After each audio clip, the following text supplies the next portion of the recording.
Top quality और consistent performance के लिए सिर्फ सिल्वर पंप नाम याद रखना।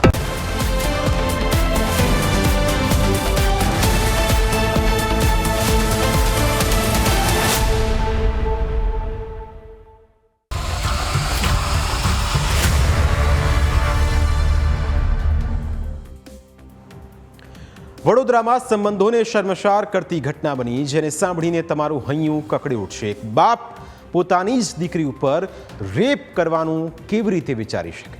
આવો વિચાર કરવો પણ એક મોટું પાપ છે, પરંતુ વડોદરામાં એક કપાતર બાપે પોતાની દીકરી સાથે હેવાનિયતની તમામ હદો પાર કરી નાખી। વાત છે વડોદરા જિલ્લાના ડેસર તાલુકાના એક ગામની, જ્યાં એક રાક્ષસના રૂપમાં રહેલો એક બાપ પોતાની જ 13 વર્ષની દીકરી પર દાનત બગાડે છે અને તેની સાથે બળજબરીપૂર્વક દુષ્કર્મ આચરે છે, જેને લઈ પીડિતાની માતાએ પોલીસ ફરિયાદ નોંધાવી। આ ફરિયાદની હકીકત જાણીને તમારા રૂંવાડા ઊભા થઈ જશે। જે દિવસે રાત્રે આ ઘટના બની તે રાત ખૂબ જ ડરામણી હતી। શૈતાન બાપે જે કર્યું તે સાંભળીને તમે કહેશો કે આવા બાપને તો ફાંસી લટકાવી દેવું જોઈએ। 28 જૂનના રોજ સાંજના સમયે કપડાં લેવા જેવી નજીવી બાબતે પતિ પત્ની વચ્ચે ઉગ્ર બોલાચાલી થઈ। ઝઘડો વધુ ન વણસે તે માટે પત્ની ઘરની નજીક સીમમાં આવેલા તેમના એક મહિલા સંબંધીના ઘરે જતી રહી। હવે ઘરની અંદર બાપ, 13 વર્ષની દીકરી અને 10 વર્ષનો દીકરો જ હતા।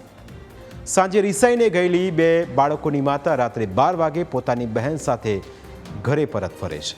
ઘરનો દરવાજો અંદરથી બંધ હોય છે, જેથી શંકા જતા તે બારીમાંથી ઘરની અંદર નજર નાખે છે અને ઘરની અંદર જોતાં જ તેના પગ નીચેથી જમીન સરકી જાય છે।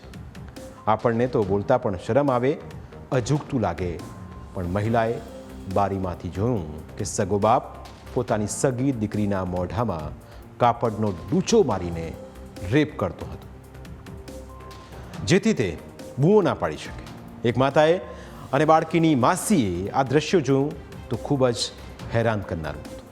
તેમણે વિચાર્યું પણ નહોતું કે કોઈ માણસ આટલો વિકૃત થઈ હશે, કે તેમણે વિચાર્યું પણ નહોતું કે એક બાપ પોતાની જ દીકરી સાથે આ રીતે રેપ કરી શકે। હજુ તો દીકરીની માતા અને માસી આરોપી બાપને પકડે તે પહેલાં તો તે ત્યાંથી ફરાર થઈ ગયો। આ ભયાનક દ્રશ્યો જોયા બાદ માતાએ તાત્કાલિક દીકરીના મોઢામાંથી કાપડનો ડૂચો કાઢીને તેને કપડાં પહેરાવ્યા અને દીકરીને શાંત પાડી। ત્યાર પછી પીડિતાએ રડતા રડતા પોતાની માતાને જણાવ્યું કે તેનો નાનો ભાઈ સૂઈ ગયા પછી પિતાએ તેને પકડીને જબરદસ્તીથી જમીન પર સુવડાવી અને મોઢામાં કપડું નાખીને મરજી વિરુદ્ધ સંબંધ બાંધ્યા। ત્યારબાદ પીડિતાની માતા અને માસી ડેસર પોલીસ સ્ટેશને પહોંચ્યા અને નરાધમ બાપ વિરુદ્ધ પોલીસ ફરિયાદ નોંધાવી। ઘટનાને લઈ હવે પોલીસ આરોપીની શોધખોળમાં લાગેલી છે, પરંતુ આવી ઘટનાઓ સમાજ માટે ખૂબ જ ચિંતાનો વિષય છે। દીકરીઓ જો આ રીતે પોતાના ઘરની અંદર જ સુરક્ષિત ન હોય તો આપણને સવાલ થવો જોઈએ કે આપણો સમાજ કઈ દિશા તરફ જઈ રહ્યો છે, આ કયા પ્રકારની વિકૃતિ છે। કોઈ પુરુષ કોઈ પણ સ્ત્રી માટે આટલો ખરાબ કેવી રીતે હોઈ શકે? પરંતુ કમનસીબી એ છે કે આજકાલ સમાજની અંદર બાપ જ પોતાની દીકરીને હવસના શિકાર બનાવે છે અને દુષ્કર્મ આચરે છે। પ્રાઇમ 9માં સમય થયો છે બ્રેકનો। બ્રેક બાદ અન્ય મુદ્દા વિશે વાત।